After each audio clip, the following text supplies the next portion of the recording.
Judge yourself by your enemies. So I pass my mother's wisdom on to you. And let me just ask you, I know it's radical, but let me ask a doctor a medical question. Once you're done with slides, we'll probably have to start getting ready. In the COVID battle right now?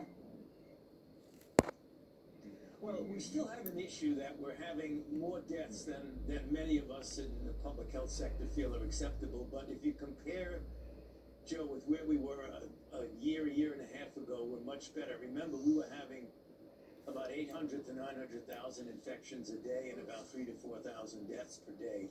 We're much further down than that right now. We're doing, comparatively speaking, much better, but we can do better than we're doing. We've got to get that death rate, which is around 400 or so, sometimes as high as 500, sometimes down to 300 per day.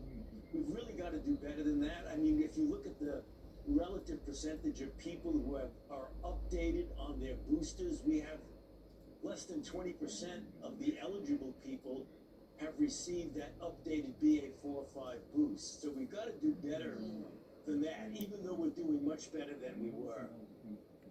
It seems to me that the steady stream of disinformation keeps moving out there. A lot of people picked up on a Cochrane summary of mask studies and ran with that a couple of weeks ago and said, see, this proves masks don't work. The Cochrane editor-in-chief had to come out and say, no, you're misreading our data.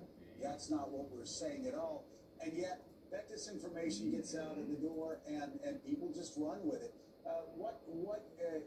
Looking back, we learned a lot of things over the past 3 years.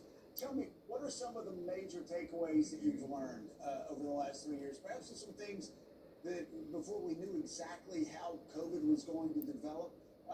What have you learned 3 years in about COVID?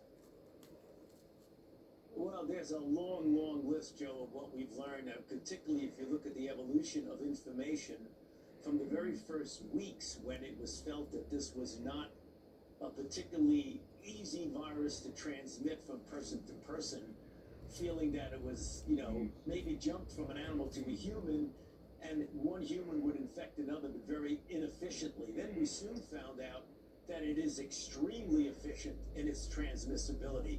Then we found out that unlike influenza, which is mostly droplet transmission, this is aerosol transmission, which really changed how we looked upon the need to wear a mask when you have aerosol transmission. And then the other thing that we learned as the weeks went by is that this virus is transmitted predominantly, 50 to 60% of the transmissions are from someone who has no symptoms at all, which completely smashes the paradigm of respiratory transmissibility that we're used to with other respiratory-borne diseases. And then the big surprise of all, when we expected that it would go up and then go back down and then sort of disappear and go into the background, we wound up having variant after variant and surge after surge, right up to what we're having right now, which are sublineages of the Omicron surge, which started well over a year ago.